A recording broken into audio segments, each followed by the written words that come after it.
వచ్చావు రెండో పాయింట్? నేను నీతో మాట్లాడడానికి రాలేదు.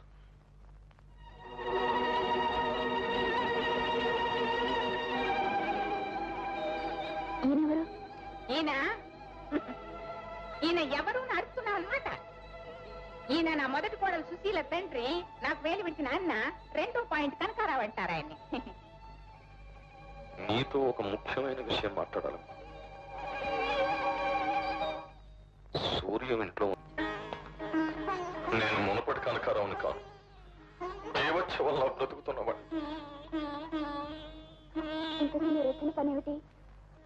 చూడమ్మా, నిన్ను చూస్తుంటే అచ్చు మా సుశీలను చూసినట్టే ఉంది.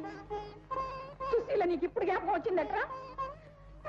ఈ పిల్ల సుశీల అనుకుని మళ్ళీ నా కోడలుగా చేసుకున్నాను రా. నాకు కోడల మీద ఉండే ప్రేమ నీకు కూతురు మీద లేకపోయింది. ఈ బుద్ధి అప్పుడు ఉంటే ఎంత బాగుండేది. రేపు నా కూతురు సుశీల పుట్టినరోజమ్మా. ఎప్పట్లాగే ఆ పండుగ ఘనంగా చెయ్యాలని. అంటే మీ అమ్మాయి చచ్చిపోయినా ఇంకా పుట్టినరోజు చేస్తూనే ఉన్నారా? చెయ్యాలమ్మా.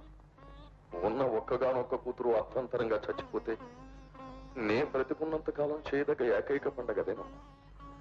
అందుకే నిన్ను ఆహ్వానించాలని వచ్చాను. తప్పకుండా రావాలి. నేను వస్తాను. చూడనా, అలా గోల్ చేయకూడదు, పిచ్చి వేషాలు వేయకూడదు. పిలవని పర్యటనకి అసలు వెళ్ళకూడదు. వాళ్ళు పిలుస్తారు, నువ్వు నన్ను కూడా పిలవండి. నిన్ను పిలవకుండా తప్పకుండా రా. నన్ను పిలిచారు మనం వాళ్ళ ఇంటికి వెళ్దాం. ఓకే, నేను మీ ఇంటికి రావడంలో మీకు సంతోషం కలిగితే తప్పకుండా వస్తాను. కానీ ఒక షరత్. మా అమ్మగారిని కాదు సుశీల అమ్మగారిని మీరు ఫంక్షన్ పిలవాలి.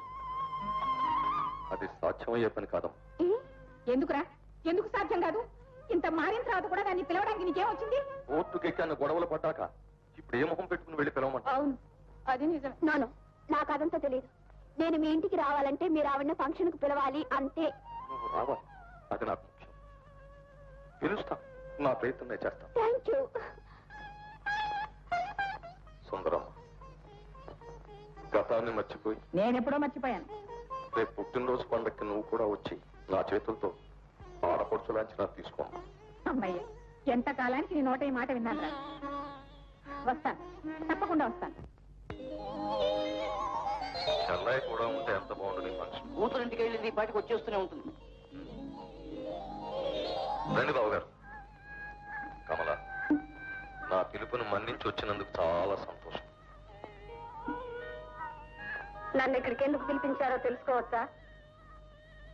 తన సుశీల పుట్టినరోజు కదా. ఎక్కడుంది సుశీల? ఈ లోకంలో లేదు కదూ. మన సుశీల చచ్చిపోయింది కదూ.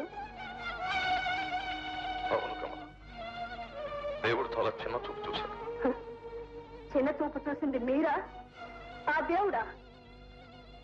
నాలో ఏ పాపం లేకపోయినా మన దాంపత్యాన్ని కోర్టుకెక్కించి నాకు విడాకులిచ్చినా అది నా దురదృష్టం అనుకుని సహించాను. మన బంధాన్ని గుర్తు చేస్తూ మిగిలిన మన సుశీలని తండ్రి నన్న హక్కుతో మీరు సొంతం చేసుకుని నా మాతృ హృదయాన్ని దెబ్బతీసినప్పుడు కూడా అది నా పూర్వజన్మలోని పాపాన్ని భరించానండి. ప్రేమించి పెళ్లి చేసుకున్న నేరానికి సుశీలను దూరం చేసుకుని మీ ఆస్తిని మాత్రం కాపాడుకున్నారు. ఆ ఆస్తి లేని కారణంగా నా సుశీల అత్తవారింట్లో దారుణమైన సాగు వస్తే ఈ కన్న తల్లికి ఒక్క కబురైనా పెట్టలేదే. ఎవరికంటే మీరు చేసేది పుట్టినరోజు? ఎవరికి? నీ ఆవేదన నేను అర్థం చేసుకోగలను. నా స్వార్థానికి సంకుచితత్వానికి సుశీల బలైపోయిన మాట నిజం. కానీ ఇప్పుడు మన మనస్సులకు ఇంత ఊరట కలిగించడానికి మన సుశీల రూపంలో ఉన్న లీలనే అమ్మాయిని భగవంతుడు మన కళ్ళకు చూపించాడు. లీల ఎక్కడండి? ఆ లీల ఎక్కడుంది? ఎక్కడుంది?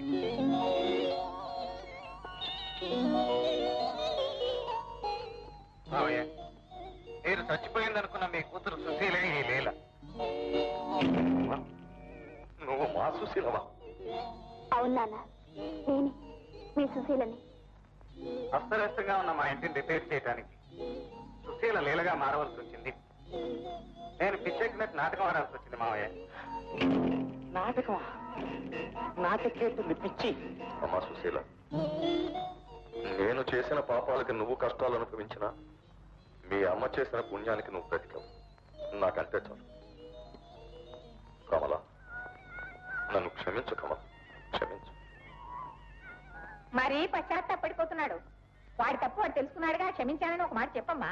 ఇప్పటికైనా మీ మనసు మారింది, నాకంతే చాలు. కరెక్ట్. అవును, నిన్ను చంపడానికి ప్రయత్నం చేసింది ఎవరు?